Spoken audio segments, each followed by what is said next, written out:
Right lads, this is what I see of Eddie Howe at Newcastle United. So guys, today I'm having a video on the channel today. We're here for the Newcastle United talk video, and it's all about Eddie Howe. A weird video. You can see I don't really do videos that are like this, but I thought we need to be speaking about Eddie Howe a little bit more, because obviously you see my reaction if you haven't watched it. At the top there'll be a link in the description on the end screen.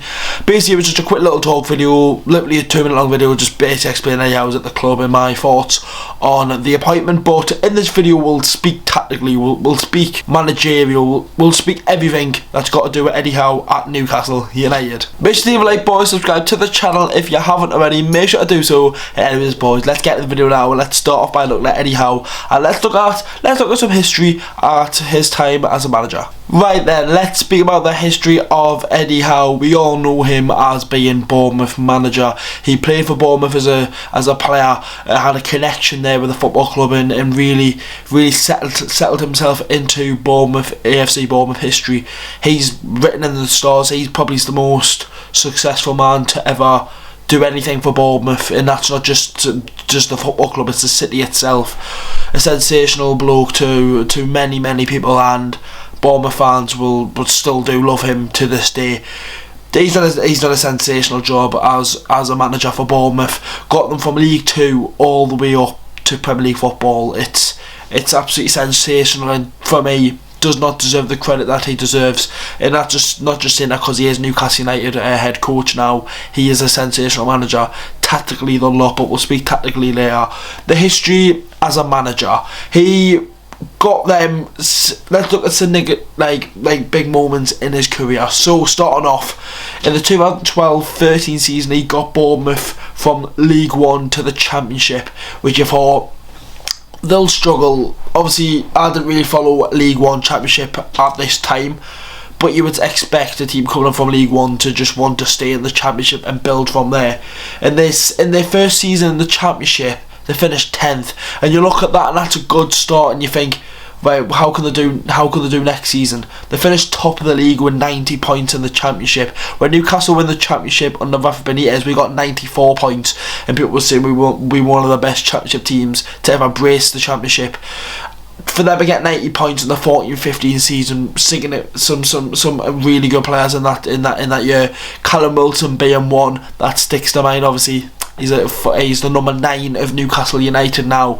A lot of players stuck through the years of Bournemouth, like Steve Cook, Charlie Daniels, Adam Smith. A lot of players that had that resilience at the football club and wanted to stay with the football club and do really well for Bournemouth, rather than just come to the Prem and then get relegated or whatever, then just leave and just not really care. They had that unite, you can say. The squad was there together, and that's how Bournemouth came together. And Eddie Howe said it in videos and stuff before that he could have came up with the Prem, spent a lot of money on players just to get relegated and to then lose them. He kept that core of the squad, the strength of it. Obviously they had to sign players when needed, but and then you look at Bournemouth going into the Prem and you would think, oh well, what's going to happen? Are they going to stay, or are they going to get relegated? They finished 16th in their first season in the Premier League, the same season when Newcastle did get relegated. So when you look at that, the first Bournemouth team to ever be in the Premier League was better than Newcastle, who had Gini Wijnaldum, Mitrovic, and Mbemba, Tovan, World Cup winner. The list goes on. Sissoko, so many players who have played Champions League, World Cup football. Right, we got relegated with that squad and Bournemouth stayed up, and you've got to give the credit to Eddie Howe. Didn't really make much signings in the 15-16 season, kept the core of the squad. Otto Bobic, Matt Ritchie, to name a few. Obviously Callum Wilson up front, Ryan Fraser was brought in to get into the mix. There was a lot of players who were there to play for AFC Bournemouth and not play for their career, and I think Eddie Howe got that into the mind that you're here to play for AFC Bournemouth and nothing else. In the season after, getting them top half of the Premier League, 9th in the Premier League in the 16-17 season. Newcastle weren't there. We were in the Championship then. A fantastic year for AFC Bournemouth. Yet again, Callum Wilson scoring goals. Josh King was in the mix as well, I think, that season. Benik Afobe was signed at Bournemouth, who was a really good player. And yet again kept the same core of the squad, same defence with Charlie Daniels, Steve Cook, Francis and Adam Smith, Boric in goal, and then obviously later signing Asmir Begovic from Chelsea, signing not the best of players, but still signing players there and there. In the 17-18 season, they finished above Newcastle again. They didn't actually. Sorry, they finished 12th. I'm thinking about the wrong season, and then we finished 10th that season. A positive season for them, 44 points. I think that was exactly the same as Newcastle, but you look at 11 wins, 11 draws, 16 losses, scoring 45 and conceding 61. It's not a bad record considering they got results in that year. 1-6 to mine. They went to Stamford Bridge against Chelsea, Premier League champions, and beat them 3-0. Ryan Fraser right wing back, Callum Wilson up front with Dan Gosling in the midfield. So many mad connections with Bournemouth, it's mad, but they done so well in that game. I can remember watching it on Match of the Day and thinking, is this going to be the team where they do build a team up and build a stadium and build the money up and become a European team? Because you look at like that, it's a journey, and like, was that going to carry on? And unfortunately it wasn't. 18-19 season, 6 to 9 for me. It was where Bournemouth were at its peak for me.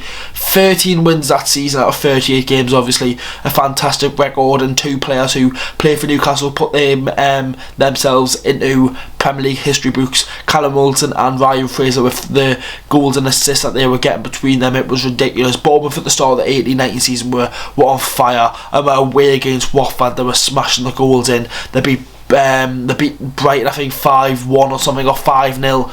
It's a really good season and a positive one for them. Then obviously the 19-20 season was a disappointing one for them, you could say. Obviously the main topic was they got relegated.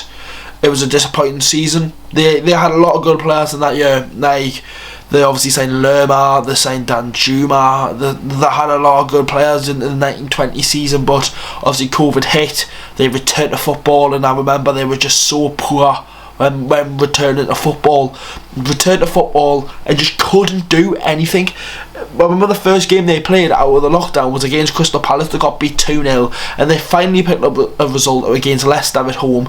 They needed that win, and then they just tried to keep building. They went into the final game of the season. They done their bit to beat Everton, but it wasn't enough after Aston Villa drew with West Ham at the London Stadium. So it was all over for Bournemouth. It was all over for Eddie Howe. He did leave his position as Bournemouth manager to let the club go forward, and to this day are still in the Championship. He also at top of the league though, but I think it was a tough job to take. Obviously Jason Tindall, who will be at Newcastle United as the assistant coach, he took over as full manager at Bournemouth and struggled, you could say. Obviously didn't get the team promoted, and then now obviously under Scott Parker. But there you go, boys. There's a little history talk about Bournemouth, Eddie Howe's career. Let's speak about the tactic wise and how he'll approach games with Newcastle United. So as growing up as a football fan, I've watched Match of the Day nearly every week, pretty much since Bournemouth have been in the Prem. I've watched pretty much every time I've watched Bournemouth. Obviously seen Bournemouth live, obviously seen them come to St James's Park. History, that sticks with me. We've only beat Bournemouth once at St James's Park, no, twice, sorry. And the games that we won was the Rondon double header. It was a great game. And the 2-1 win, you can see both of them vlogs on the channel. If you just type in Newcastle vs Proper Vlog, BinksNUFC, they will come up. The 2-1 win at home, where Yedlin scored and Kieran Clark scored, but when Bournemouth beat us the first 2 times. In the 15-16 season, obviously they beat us 3-1, which got Steve McLaren sacked, and beat us in the 17-18 season with a 94th minute header by Steve Cook. I remember I was raging, I really was. But when Bournemouth approach games, it's very, very, very rare where you'll see Bournemouth sit back. That's under Eddie Howe, where they'll sit back and then just let everyone come to them. And that's one thing that I've been so frustrated with watching Newcastle ever since I've had a season ticket under Rafa, under Bruce. That's what we've had. We've had defensive games, 5 at the back. It's been very rare where Eddie Howe has played 5 at the back. Still against the top teams, which you've got to, if you didn't want to make a ridiculous scoreline. But the players are suited at Newcastle to play a 5, but obviously we've got wing backs, we've got a lot of centre backs. They might be shit, but we've got a lot of centre backs. We could maybe see that under Eddie Howe, but the formation that we do see from him, and you've seen it from the thumbnail, is a 4-4-1-1. He has just a 4-4-2 and just plays one player off the striker. At Bournemouth, that was Josh King in that centre forward role, and I think it'll be people are saying Joe Linton, and I could see that as well. Finally gets a bit of support. He's like the leading man playing the balls forward, because he'd done it. Look at the ball he played for Callum Wilson against Brighton. It was a brilliant ball, and he would be in that position playing under Eddie Howe if he was going to start games. It will be a tough run for him. He obviously he needs that support and whatnot, but we all know under Eddie Howe, Callum Wilson was prolific and still is to this day. I think he'll work really well with Eddie Howe. Obviously, we've seen the video of them doing the walk around on around the Vitality Stadium. They do have a good relationship, and that can obviously bring happiness to Newcastle United, and that's what he can bring, hopefully, not just to Callum Wilson but to every player. He seems like a really positive manager and only speaks positive things about football, not just negative, not just all this, that and the other. It's a positive start to the era, because he's had he's a positive manager with a positive mindset, with positive fans coming his way. NUFC 360 did a poll, are you happy with Eddie Howe? About nearly 10,000 people voted, and 97% of the people said yes, we are happy with Eddie Howe, which I think shows as well, says like, look, we are happy with the man that we've got now, and that's good, because we'll back him. We'll not be going at the stadium going, we want Eddie Howe out, but I can't see it. I can never see us singing that chant. Hopefully it doesn't come back to bite us, touch wood, but I can't see it. I can only see us going into games with positive thinking now, and if he's going to give us 125% every game, that's all we can ask for. He's got a tough run coming up to the game against Brentford. Obviously, we need players to be ready. We haven't got any sort of injuries. He needs to pick his best team, and I think he'll not be going down to history. He'll not be going down to goal scoring. He'll not be going down to how players have played this season. I think Eddie Howe will pick this team to how they've trained. Like you're seeing Graham Jones say he's played Emil Kraft because he's trained well. I think Eddie Howe will go into training and go, look, whoever's training the best plays, right? You'll not say that, but you'll have that mindset going, right, whoever trains the best plays. And I think every player needs to step up to the plate now. We're the only team in England not to win a game of football yet, and we're going to be going into the end of November, so we do need to be picking up points, and we've got some winnable games coming up. Brentford, Burnley, Norwich, all at home. It could be a positive start to the Eddie Howe era at Newcastle United, and hopefully it is, and hopefully he can have a positive time at Newcastle United. And I'm only going to speak good things about Eddie Howe. Let's just hope and pray to God that it is going to be the time where we can say we've got a manager that we're going to back, and hopefully he does get backed by the owners, which he should.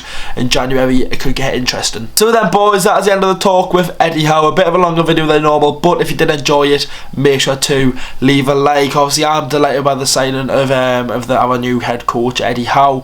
I think it's a good appointment. It's a positive appointment, and hopefully he can keep us in the Prem and build for Newcastle United, and hopefully take us to the level we want to be there. Anyways boys, that's the end of the video. I'll see you all in the next one. I'm going to be doing some more videos like this just during the week, just speaking about Newcastle United. Obviously international duty, no game this weekend, but make sure to stay tuned on the channel. See you in the next one boys. Have a good one.